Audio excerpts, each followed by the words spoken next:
지난번에 우리가 또 김누리 교수님과 함께 서울대가 망친 대한민국 이야기를 해서 아주 난리가 그때 났었습니다. 명강이라고 난리 댓글도 났었지요. 네. 오늘 그때보다 더 난리 납니다. 이 이대남들이 왜 극우화가 됐을까? 그리고 또 하나의 문제가 이 지역주의. 이거를 타파하는 게 그렇게 어렵습니다. 이게 어떻게 시작된 건지. 네. 그러한 이야기 짧게 한번 나눠봅니다. 지금 함께 하시죠. 김누리. 자, 명강의를 해주실 분입니다. 지난번에 정말 저 너무너무 강의가 좋아서 행복했습니다. 김누리 교수님 박수로 맞이합니다. 네, 안녕하세요. 네, 오랜만입니다. 안녕하세요. 고맙습니다. 시간 내기가 좀 많이 어려우시더라고요. 자주 좀 모시고 싶은데 고맙습니다. 또 빨리 이제 가셔야 되니까 빠르게 한번 출발을 해보면 어떨까 싶습니다. 네, 우리 교수님께서 그냥 자유롭게 말씀을 해주시면 될 것 같습니다. 네, 아무튼 이제 제가 지난번에 온 이후에 정권이 바뀌었죠. 네. 그때 그러네요. 전에 오셨었죠. 그렇죠. 예, 네. 그래서 지금 큰 변화가 예, 있었던 큰 거고요. 변화가 있었죠. 지금 한국 민주주의라고 하는 게 네. 정말 사실은 대단한 민주주의거든요. 그렇죠. 예, 제가 그 사이에 한 열흘을 브라질을 갔다 왔어요. 언제요? 브라질 그 이후에. 그러니까 예. 6월 3일 이후에요? 아니. 그때 강의하고 나서 강의하고 브라질 갔다 나서 오셨어요? 브라질 갔다 왔는데요. 예, 브라질 가서 너무나 여러 학자들을 만났어요. 네. 그때 한 12개국 학자들이 모인 그런 국제적인 심포지엄이었는데 네. 그분들이 다 네. 아니 대한민국이라는 나라는 어떻게 이런 민주주의를 할 수가 있냐. 야. 그래가지고 정말 제가 어깨가 좀 으쓱했어요. 예. 뭉클합니다, 진짜. 특히 제일 아주 감동을 받았다고 하는 교수가 일본 교수예요. 도쿄대 교수가 제일 부러워해요. 그래요? 아니 어떻게 한국 민주주의는 네. 이렇게 다이나믹하냐. 그렇지. 그럼 부러워할 네. 만하지, 일본은. 일본은 지금 다이나믹이 없어요. 없잖아요. 광장 민주주의가 아예 없어요. 근데 이거 우린 광장 민주주의가 너무 멋지잖아요. 너무 멋져요, 진짜. 거기에 네. 온 세계 사람들이 감동해요. 네, 이게 지금 전 세계 뉴스로 나가니까 대부분 다 광장에서 저 친위 쿠데타라고 하는 것은 저것은 제압하기 어려워요. 그렇지, 너무 강력하지. 예, 저것은 성공 확률이 90%, 95%가 넘습니다. 네. 그런데 한국에서는 어때요? 그날 바로 그 밤에 그 새벽에 와, 국민들이 그냥 그 여의도로 몰려가서 예? 너무 놀라운 일이죠, 사실은. 진짜 예. 말씀을 드리니까 더 미치겠네요. 군인들보다 먼저 도착해서 예? 시민들이 예. 그렇죠, 시민들이 네. 더 먼저 도착해서 장갑차를 온몸으로 온몸으로 막아내고, 맞고. 예. 그 헬리콥터 타고 중무장을 하고 온 그 군인들과 맞서고 네. 이런 것들이 전 세계를 감동시킨 거예요. 와. 아니 어떻게 한국인들을 저럴 수가 있냐. 그 얘기를 너무나 많이 듣고 왔어요. 그러니까 한국 민주주의가 정말 대단한 진짜 것이고요. 위대한 겁니다. 근데 예. 우리나라 그 국민들 자꾸 음. 대한민국 비하하는 발언 하지 마십시오. 대한민국은 정말 우월감을 느껴야 됩니다. 그건 사실입니다. 아니 그러니까 이제 네. 여러 얼굴이 있는 거죠. 여러 얼굴이 네. 그런 대단한 얼굴도 네. 있고요. 대단한 얼굴도 있고요. 또 네. 이제 다른 면에선 이번 선거를 보면서 우리가 한국 민주주의가 얼마나 아슬아슬한지, 아슬아슬해. 예, 얼마나 위태로운지 네. 또 본 거지요. 그렇습니다. 이것은 사실은 상상을 초월한 거죠.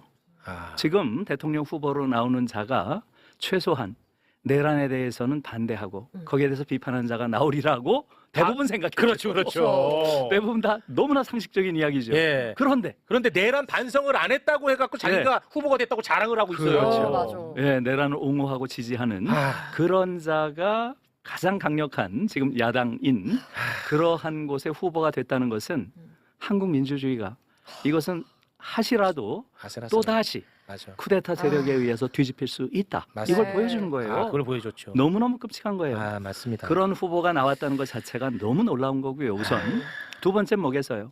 지지한 사람들이요? 그렇죠. 그 후보를 지지하는 사람들이 무려 몇 프로인가요? 41%였나요? 그러니까 말이에요. 너무 좀 예? 많죠. 거의 절반에 가까운 좀 많죠. 사람들이 지금 그런 후보를 지지했다는 건 너무 놀라운 것이고요. 그것을 조금 분석할 필요가 있어요. 맞아요. 예. 우리가 그래서 지금 이 부분을 너무 간과하고 넘어가고 있어요. 간과하면 안 돼요. 안 돼요. 예, 또 반복이 돼요. 예. 간과하면. 그래서 가장 놀라운 것은 저는 세 개의 빨간불이 켜졌다. 제가 네. 그렇게 좀 비유를 하는데요. 네, 세 개. 첫 번째 빨간불은 뭐겠어요? 지역주의죠. 지역주의. 네. 참 어렵다. 경상도 쪽에서는 거의 대부분의 지역에서 김문수죠. 그 파시스트죠. 저는 파시스트라고 부르는데요. 파시스트. 예, 지금 그런 파시즘을 옹호하는 내란 세력을 옹호하는 지지하는 이러한 후보를 제 첫 번째, 예? 제 말하자면 제일 많은 득표를 하는 그러한 후보가 됐어요. 맞아요. 이건 너무너무 놀라운 일이죠. 놀랍죠. 예, 네. 그러니까 지역주의라는 게 민주주의와 파시즘을 가르는 이런 원칙적인 문제에서도 작동하고 있다. 저는 이게 도저히 이해가 안 가요. 맞습니다. 최소한 지역주의라는 게 한국 사회를 굉장히 문제 있는 사회로 만든다고 하더라도 저는 그래도 민주주의에 대해서는 기본적인 합의가 있다. 이렇게 믿어왔어요. 그런데 없는 거예요, 보니까. 없는 거야. 그러니까 지역주의가 민주주의보다 더 강력한 거예요. 그런 것 같아요. 예, 그걸 보여줬다는 건 너무나 충격적인 거고요. 두 번 이 첫 번째 지역주의는 지역주의. 예, 지역주의 이야기를 조금 해야 될 것 같아요. 네. 이 지역주의는 어떻게 생겼을까요? 이걸 대부분의 사람들이 잘 몰라요. 지역주의는 오래된 게 아니에요. 그렇습니다. 예, 오래된 게 아니고요. 박정희가 만들었죠. 예, 맞습니다. 박정희 박정희 때 만들어진 거예요. 그래서 사실은 한국 사회의 거의 모든 폐해는 박정희에게서 시작됩니다.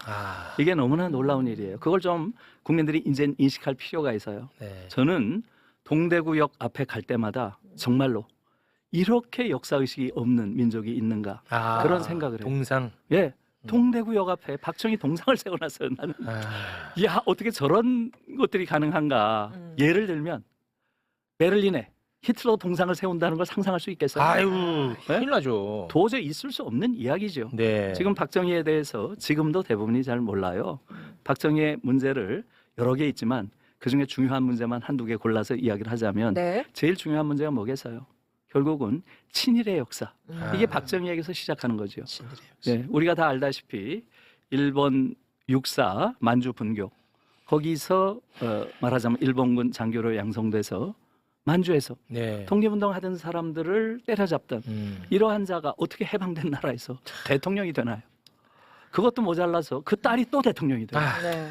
이것은 너무너무 부끄러운 역사고요. 바로 그런 역사 때문에 우리 한국인들은 역사 공부를 못해요. 안 가르치니까. 너무나 부끄러운 역사니까 그걸 가르치질 못해요.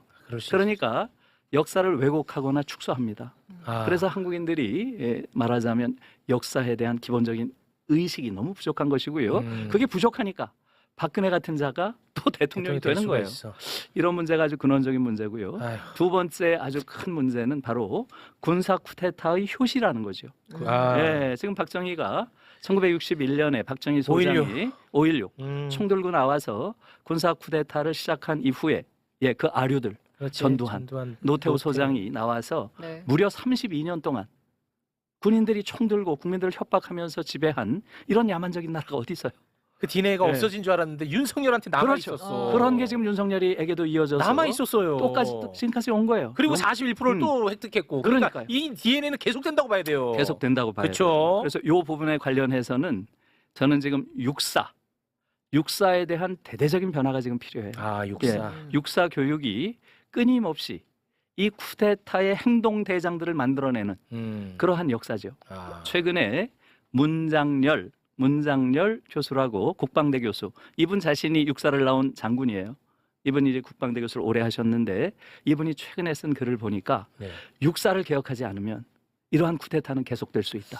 이런 걸 쓰셨어요. 그렇게 경고했어요. 경고했어요. 그러니까 내란 이후에 경고한 거예요. 그렇죠. 내란 이후에. 네, 그래서 이분 말씀이 정말 들을 말이 많아요. 그래요. 육사에서는 민주주의자가 나올 수 없다는 거예요. 네. 교육이 어떻길래 그런 육사 교육이 너무 잘못됐다는 거죠. 제일 잘못된 게 민주주의 의식을 가르치는 교육이 없대요. 확실히 교수님이랑 네. 우리 사회 문제점들을 네. 이야기하다 보면 결국은 교육으로 어느 이게 모아지더라고요. 그렇죠. 교육 문제도 교육 문제가 중요한 것이고요. 육사. 그래서 육사 교육에서 또 하나 제가 그래서 너무 놀란 것은 성찰하고 사유하는 문화가 없대요. 육사 안에. 육사 안에. 성찰하고 사유하는 문화가 아예 없다. 그게 가장 위험하다. 왜 없느냐? 명령 체계에서는 성찰하면 이거 위험해지거든요. 그런 것도 있지만 네. 이건 지휘관들이잖아요. 육사를 나온 사람들은. 육사를 나온 사람들은 당연히 스스로 성찰하고 사유하는 능력이 있어야 지시를 하고 지휘할 거 아니에요. 네. 왜 없겠어요? 육사를 창군한 자들이 독립운동한 그러한 장군들이 아니고 전부 친일파들 중심으로 돼 있기 때문에 거기서도 성찰하는 것을 오히려 장려하는 게 아니라 저지한다는 거예요. 그래서 육사를 나온 자들이 성찰한 자들이 없다는 거예요. 우리의 뿌리가 부끄러질 수 있으니까. 너무나 부끄러운 거죠. 그런 것 때문에 지금 그분은 육사 교육의 대개혁을 주장하고 계신데 아주 중요한 것이고요. 그래서 지금 이제 두 가지 말씀을 드렸죠. 네. 두 가지가 첫 번째는 친일의 역사, 두 번째는 쿠데타의 역사. 이게 다 그 근원에 박정희가 들어가 보면 있다. 박정희가 있다는 거고 것이고 지금 말씀드린 게 이제 세 번째. 어찌 보면 이게 더 치명적인 거예요. 지역 감정을 만들어낸 거예요. 지역 감정을 만들었어요. 예, 박정희가. 지역 감정. 예, 이거 그래서 사실이야. 예, 그걸 이제 조금 설명을 드려야 되는데 이건 조금 알 필요가 있어요. 역사적으로. 네. 원래 박정희는 호남 대통령이었어요. 박정희가 호남 대통령이었다고요? 그렇죠. 그 무슨 말씀이죠? 지금 사람들이 이해하지를 못하죠. 이해 못하죠. 네, 이해 전혀 못하죠. 네. 어떻게 박정희가 호남 대통령이야? 박정희가 대통령이 된 것은 호남표로 돼서요. 그래요? 네. 왜 그렇게 됐을까요? 당시에 63년인가 4년이죠. 63년 선거에서 이렇게 되어 있습니다. 이게 63년 예, 63년 대선에서 박정희가 윤보선과 붙게 되는데요. 그 당시에 윤보선은 박정희를 뭐라고 공격했을까요? 민주당이 윤보선은 뭐라고 공격했을까요? 뭐, 예, 공산주의자라고 공격했어요. 그렇지. 빨갱이라고 박정희를 공격했어요. 그렇지. 지금으로선 상상할 수 없는 거지. 박정희가 당시에 군내에 남로당 조직을 했거든요. 그렇기 때문에 빨갱이라고 공격을 했고요. 박정희는 빨갱이, 나는 민주주의자. 이런 식으로 프레임을 짰어요. 윤보선이 당시에. 그런데 거기에 대해서 박정희는 어떻게 했을까요? 윤보선은 지주의 아들, 나는 농민의 아들. 이렇게 짠 거예요. 지주와 농민의 아들의 대결로 재밌네. 짠 거예요. 지금 보면 너무 예, 재밌네. 너무 재밌죠. 네. 지금으로서는 상상할 수 없죠. 그렇기 때문에 농민이 가장 많은 지역이 어딘가요? 농민이 가장 많은 지역이 어디예요? 그 호남인가? 당연히 호남이죠. 호남. 거기다 평야가 있잖아요. 곡창지대입니다. 곡창지대죠. 네. 그러니까 호남 사람들이 다 박정희를 찍은 거예요. 그래서 그래서 그 당시에 다른 거의 대부분의 지역에서 다 졌는데요. 호남에서 압승을 해요. 호남에서 무려 35만 표를 더 얻어서 15만 표로 나중에 이깁니다. 와. 그래서 사실상 박정희는 완전히 호남 네. 대통령이죠. 지금으로선 상상도 할 수 없는 거죠. 와. 예. 재밌다. 그런데 네, 근데요. 1971년에 선거에서 민주당에서 당시엔 신민당이죠. 민주당 계열 정당이죠. 신민당에서 누가 나오나요? DJ. 김대중이 나오는 거예요. 네네. 호남의 아들이 진짜 호남의 아들이 나와버렸어. 이거 큰일 났어. 그러니까 박정희 입장에서는 아무리 해도 이길 방법이 없는 방법이 거예요. 안 나와. 그러니까 해서는 안 될 짓을 한 거예요. 너무나 끔찍한 짓을 한 거죠. 뭐죠? 영호남을 갈라놓고 갈라치기를 한 거예요. 김대중은 호남의 아들, 나는 영남의 아들. 이런 식으로 지역을 가지고 갈라치기를 했어요. 와. 정말- 영남이 표가 많으니까 그렇죠. 그렇게 해서 아니, 이기게 됩니다. 그럼 영남의 아들이라고 한 그거 가지고 그렇게 표를 몰아준 그렇죠. 거고요? 그 영호남의 대결로 완전히 판을 새로 짠 프레임을 거죠. 짠 거지. 프레임을 영호남의 대결로. 와. 그래서 그 이전까지는 사실은 전혀 한국 사회에 그런 지역 감정이 없었어요. 쉽게 말하면 광주 사람들이 부산에서 국회의원 한 사람 엄청 많았고요. 부산 사람이 전주에서 국회의원 한 사람 많았고요. 예를 들면 김대중 대통령은 어디 국회의원이었을까요? 혹시 아세요? 김대중 어디 대통령. 국회의원이었느냐? 목포 국회의원이 목포 아니에요. 목포 국회의원이 아니에요. 모르세요? 진짜? 와, 이거는 모르겠는데요. 그래요? 목포 강원도 인제 국회의원이었어요. 와, 강원도예요? 인제. 강원도 인제. 그래서 당시에 인제가 그게- 지금도 예. 좀 민주당이 좀 많이 나옵니다. 인제가. 그런가요? 예. 그래서 그 당시로서는 지역에 따라서 국회의원이 되는 게 아니었어요. 와. 예를 들면 제가 중앙대학교 선생이거든요. 제가 있는 대학을 세운 분이 임영신이란 분이에요. 네. 임영신. 예? 이분이 전북 분이에요.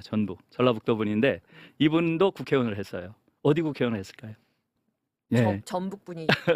안동. 경북 안동 국회의원을 안동.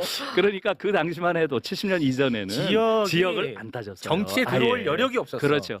그런데 박정희가 이런 지역주의를 만들었고요. 와. 그게 오늘날 오래간다, 한국 민주주의를 이렇게 왜곡시킨 거예요. 올해가 민주주의를 거부하는, 민주주의를 파괴하는 그런 자들도 우리 지역의 정당이면 무조건 밀어준다. 이건 민주주의를 파괴하는 거죠. 네. 이건 반민주주의죠. 정말 어이가 없는 것이고요. 네. 사실은 이 지역주의 때문에 가장 피해를 받는 게 경상도와 전라도예요. 아이고. 여긴 사실 정치가 없죠. 일당 독재죠.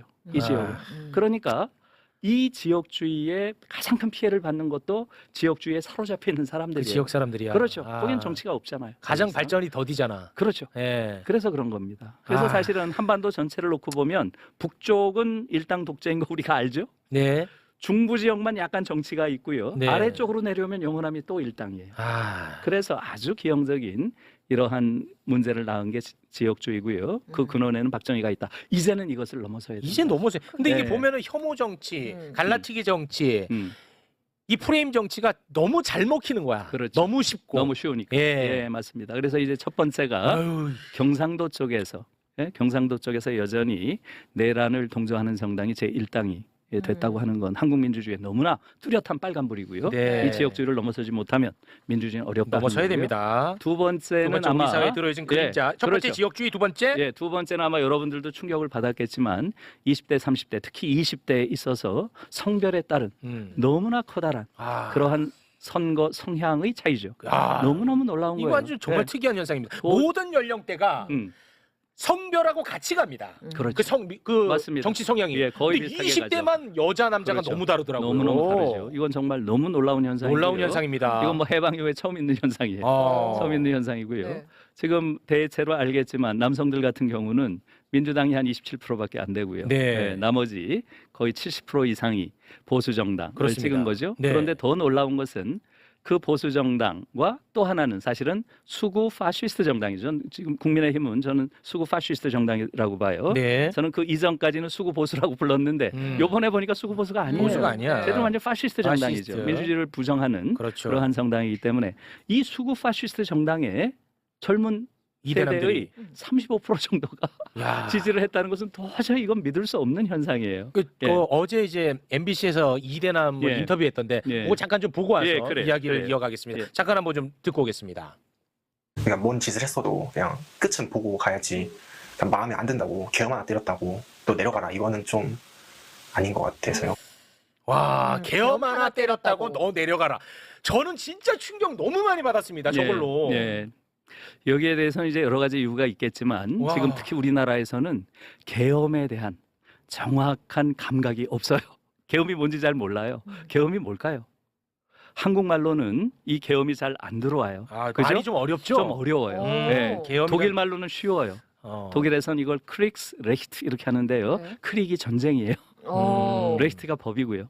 전쟁법 혹은 전쟁권을 발동한 거예요. 그러니까 너무 쉬운 거죠. 국민을 상대로 총뿌리를 겨뤄서 지배하겠다.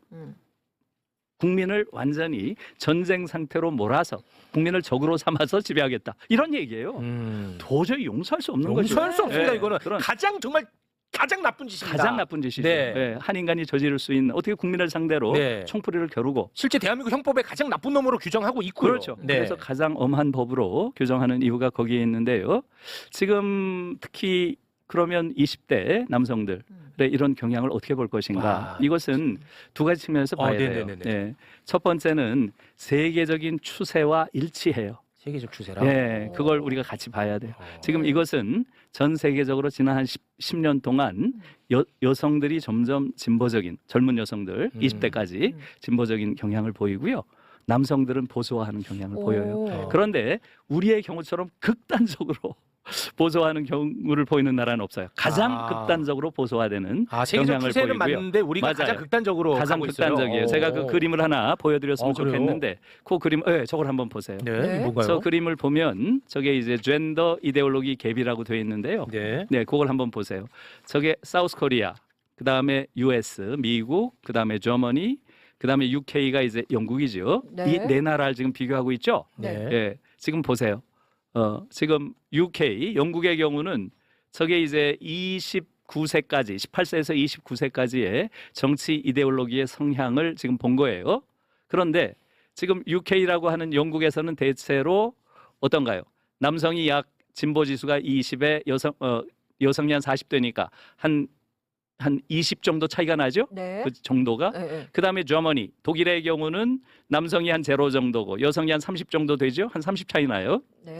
그다음에 미국이 남성이 0고 여성이 40이죠. 네. 40 차이 나는데 한국은 어때요? 저 마이너스까지 내려갈 그렇죠. 거예요? 마이너스 20까지 남성이 아. 내려오고요. 오.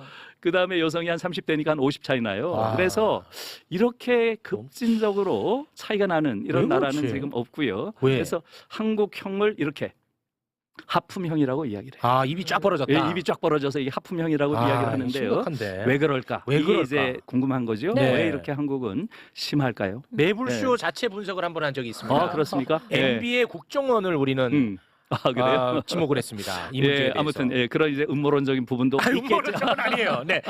예, 음모론적인 것도 저는 있을 수 있다고 봐요. 네. 그러나 그것만은 아니고요. 그게 아니었어요. 훨씬 더 구조적이고 근원적인 문제가 있는 거죠. 네. 그게 뭐겠어요? 뭔데요? 결국은 네. 한국 사회가 젊은 세대에게 너무나 큰 좌절감과 절망감을 주고 있어요. 그러니까 지금 젊은 남성들을 악마화해서는 안 돼요. 아, 그러지 마. 그들이 잘못돼서 그런 것이다 이렇게 보면 안 되고요. 네. 한국 사회가 근본적으로 너무나 끔찍한 그런 사회죠. 우리가 거기에 대한 사회학자들의 많은 분석이 있었잖아요. 88만 원 세대다. 예? 또 헬조선이다. 네. 또 얼마 전에는 어떤 이야기들이 나오나요? 예, 그 관련해서 이생망이다. 또 젊은 이들 사이에 이번 생은 망했다. 뭐 이런 이야기들이 나오고 있는 거죠. 네. 왜 그럴까요? 왜 그럴까요? 20대 남성들이 자기들이 성차별을 받는다고 생각해서 그런가요? 가장 큰 것은 한국 사회가 극단적으로 불평등한 사회예요. 이게 근본적인 문제. 이 문제를 대부분 얘기를 안 해요. 이렇게 극단적으로 불평등한 사회가 없어요. 그리고 한국 사회처럼 이렇게 이른바 각자 도생, 승자 독식하는 이런 사회가 없어요. 그러니까 이것은 한국 사회의 아주 근원적인 구조적 모순이에요. 네. 그런데 이렇게 극단적으로 불평등이 심하고 차별이 심한 사회라면 당연히 어떻게 해야 돼요? 예, 이 사회를 지배하는 자들, 그들에 대해서 문제를 제기하고 그러한 문제를 극복하려는 노력을 해야 되잖아요. 아니 근데 교수님 말 끊어서 죄송한데 예. 대한민국의 양극화가 예. 20대 여성에게는 해당되지 않습니까? 아니 해당되죠. 근데 왜 근데 20대 여성과 그러니까 남성 이제 그 이야기를 이제 할 거예요. 또 합니까? 그 제가 이야기, 좀 그 마음이 이야기, 급했습니다. 그 이야기를 할 거예요. 왜 남성들이 네. 이게 심한가? 어. 남성과 여성의 대응 방식이 너무나 다르잖아요. 네. 지금 문제는 똑같습니다. 첫 번째, 사회적으로는 너무 불평등이 심한 사회고요. 네. 그 다음에 학교 다닐 때부터 한국 사회는 너무나 많은 경쟁. 그러한 경쟁 과정 속에서 너무나 많은 분노와 그러한 울분 이것을 축적시키는 사회예요. 최근에 벌써 어젠가요? 그젠가요? 지금 여고생 셋이 굉장히 불행한 일이 있었죠. 그렇습니다. 너무너무 끔찍한 이야기예요. 그게 다 연결되어 있는 거죠. 네. 그러니까 젊은 세대가 행복감을 느끼는 것이 아니고요. 엄청난 불행의식에 휩싸여 있어요. 그건 여성과 남성이 다 똑같죠. 네. 예. 그래서 기본적으로는 우리 사회가 만들어내는 불평등, 차별, 그 다음에 울분과 분노 이것이 지금 한국 사회의 기본 문제로 있는 네, 것이고요. 그걸 완화해 가야죠. 거기에 가장 지금 큰 고통을 느끼는 게 젊은 세대예요. 네. 그런데 젊은 세대 안에서 왜 남성과 여성이 이렇게 다른가? 똑같은 걸 느끼고 있는데 대응 방식이 너무나 다른 거죠. 네. 왜 그렇겠어요? 저는 거기에 두 가지 이유가 있다고 봐요. 예. 여성들의 경우는 훨씬 더 지금 진보적이죠. 그 진보적인 이유가 뭐겠어요? 저는 진보가 뭘까요? 진보가 앞으로 나아가는 거겠죠. 앞으로 나가는 거죠. 네. 보다 나은 쪽으로 나가는 건데 정치학에서 진보라고 뭐 여러 학자들이 주장을 하잖아요. 근데 저는 진보를 아주 간략하게 정의를 해요. 네. 진보란 고통과 억압에 대한 민감성이다. 다시 말하면 타인의 고통과 억압에 더 민감하고 예민하게 반응하는 사람이 진보다. 그에 반해서 보수라고 하는 것은 질서와 권력에 민감한 사람이다. 아, 질서와 권력입니다. 예, 보수일수록 저는 이제 그렇게 말하자면 정의를 하는데 네. 그렇게 보면 한국 여성들이 왜 훨씬 더 진보적인지를 이해할 수 있죠. 예, 어느 나라나 여성들이 더 진보적인 이유는 여성들이 훨씬 더 고통과 억압에 민감합니다. 네. 왜 그렇겠어요? 여성들은 일상적으로 이중의 억압을 당하고 있죠. 어느 나라에서나. 예, 성적 억압과 사회적 억압. 이것에 늘 노출되어 있기 때문에 훨씬 더 민감하죠. 그래서 어느 나라에서나 여성들이 더 진보적인 거예요. 네. 그런데 한국에서는 왜 여성들이 이 진보성이 남성과 이렇게 격차가 벌어지는가? 그것은 한국의 특수성이 있다고 봐요. 한국에서는 여성들이 지난 10여 년 사이에 많은 작은 성공들을 축적해 왔어요. 성공의 경험들이 있어요. 광장에서 작은 승리들을 계속 축적해 왔어요. 요번에 광화문에서, 여의도에서, 심지어 남태령에서 어마어마한 성공을 경험했죠.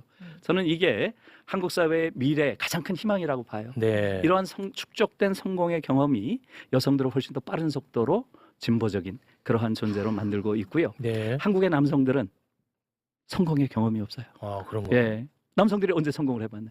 계속 성공하지 못하고 이들은 말하자면 흑수저론 이런 걸 내세우면서 그러면 금수저와 맞서야 될 거 아니에요. 네. 예? 태어나서 좋은 환경에서 태어났다고 그들이 모든 것을 독점하는 이것은 있을 수 없다 하고 저항을 해야 되는데 그렇죠. 저항하긴커녕 약자를 혐오하는 방식으로 나아가요. 그게 예. 쉬우니까. 그렇죠.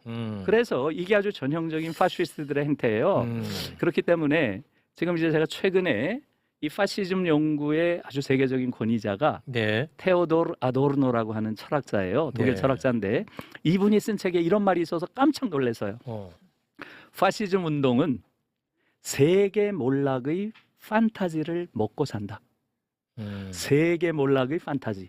이런 말을 하고 있어요. 다시 말하면 이 세계가 전부 몰락했으면 좋겠다라고 하는 상상 이런 걸 갖는다는 거예요. 네? 그러니까 굉장히 체념적이고 절망적인 세계관을 가지고 있다는 거죠. 네. 그러면서 이렇게 얘기를 해요. 이 파시즘 운동에는 재앙과 파국을 바라는 무의식적 소망이 깔려 있다. 그건 너무 어린아이 같은 마음이죠. 그래서 어린아이가 너무 어린아이 같은 마음이죠. 내가 숙제 안 했을 때 아우 내일 학교가 무너졌으면 좋겠다. 이거 어린아이의 그렇죠. 마음인데. 그렇죠. 그게 성숙한 예. 그러한 마음이 되질 못하고 사실은 이거 참. 이러한 문제를 만들어내는 구조와 싸워야 되거든요. 그런데 그 싸움은 하지 않고 끊임없이 어떻게 해요? 자기보다 약자를 공격하는 방식으로 네. 지금 나오고 있는 거죠. 그래서 네. 그것을 일방적으로 저는 비판만 해서는 안 된다고 봐요. 네, 알겠습니다. 이러한 구조를 깨야죠. 네. 이러한 구조를 깨서 지금 말씀드린 대로 맞습니다. 이런 불평등, 차별의 근원을 깨는 네. 이러한 방식으로 사회적 개혁이 필요합니다. 네. 맞습니다. 저도 뭐 순간순간 제 각오를 자꾸 잊고 짜증을 낼 때도 있습니다만 뭐 혹시 아실지 모르겠습니다. 에펜코리아라고 있습니다. 그래요? 이대남들이 많이 모여 있는 커뮤니티. 제가 뭐 가끔 짜증을 낼 때도 있습니다만 항상 함께 가자라고 손을 내밀고 그렇죠. 있습니다. 네. 그렇죠. 예. 펜코 나는 너네를 버리지 않는다. 와, 함께 가자. 이런 예. 말 할수록 거기 들어가잖아요. 그럼 예. 최용 네가 뭔데? 최용 너 욕이 막 예. 이만큼 하지만 올라오더라고요. 나는 너네를 욕하지 않는다. 그래. 함께 가자. 함께 가자. 네, 그래서 이게 이제 두 번째 빨간불이고요. 마지막 네. 세 번째 빨간불 말씀드리면 네네. 지역주의와 될 것 같아. 이대남의 극우와 세 번째 그렇죠. 빨간불. 세 번째 빨간불은 바로 강남 지역이죠. 강남? 강남? 강남 지역, 서울의 강남 지역에서는 지금 파시스트 정당의 그런 후보가 전부 승리했죠. 네. 그렇죠, 승리. 집값 전부 때문인가요? 승리했습니다. 이건 집값 때문만은 아니죠. 어. 저는 강남에서 이런 민주주의를 부정하는 자를 그렇게 엄청난 지지를 했다는 게 도저히 믿어지지가 않아요. 심지어 56, 57% 이렇게까지 압도적 지지를 보내고 있는데요. 좌절입니다. 저는 이것이 한국 사회에 보내는 사인은 분명하다. 한국 사회의 기득권들 대다수가 파시스트다. 이걸 보여주는 거죠. 그리고 좌절이에요. 그러한 기득권들을 만들어내는 곳은 어디겠어요? 바로 교실이죠. 학교야. 학교에서 결국 학교. 그러한 자들을 모범생, 엘리트라고 길러냈고요. 그것에 완전히 실패했다는 걸 보여주는 거죠. 그래서 근본적으로 제가 한마디를 더 드리자면 이런 거예요. 어느 나라나 민주주의를 지켜내는 가장 중요한 최후의 파수꾼은 지금 유럽의 대부분의 나라가 그렇습니다. 독일 말로 하면 빌둥스비르거란 표현을 많이 써요. 빌둥스비르거. 빌둥이라는 게 교양이고요. 비르거가 시민, 즉 부르주아예요. 비르거라는 게 불어로 하면 부르주아입니다. 네. 교양 부르주아들이 민주주의를 지키는 최후의 보루예요. 어느 나라나. 그런데 지금 한국은 소위 지금 강남 지역에 살고 있는 자들이 대체로 네. 한국 사회로 보면 교양 부르주아들인데요. 그런 부르주아들이 교양 부르주아들이 대부분 다 파시스트라는 거예요. 그렇게 길러졌어. 저는 그게 너무나 끔찍한 일이라고 생각하고요. 그래서 크게 보면 지금 한국 사회는 전 세계가 경탄하는 위대한 민주주의를 이루고 있는 나라예요. 네. 그런데 그럼에도 불구하고 지금 이번 선거가 보여준 것은 한국의 민주주의는 하시라도 군사 위태롭다. 파시스트들의 또 다른 쿠데타의 먹잇감이 될 수가 있다. 위태로워. 이 세 가지를 극복하지 않으면 네. 한국 사회는 위험하다. 첫째, 지역주의. 지역주의. 둘째, 젊은 극우화 극우화. 경향. 셋째, 소위 교양 부르주아들의 보수화. 이 세 가지가 저는 핵심적인 문제다. 이렇게 보고 있습니다. 네, 결국은 또 네. 우리가 파고 들어가다 보면 결국은 교실에 주목을 해야 된다. 이렇게 귀결지어집니다. 맞습니다. 네. 예. 자, 다음에 또 관련한 이야기를 깊이 있게 나누고 싶습니다. 네. 오늘도 네. 역시 너무너무 소중한 시간이었던 것 아이고, 같습니다. 무슨 네. 김누리 교수님과는 여기서 인사 나누겠습니다. 예, 예, 김누리 교수님, 진심으로 고맙습니다. 예, 감사합니다. 고맙습니다.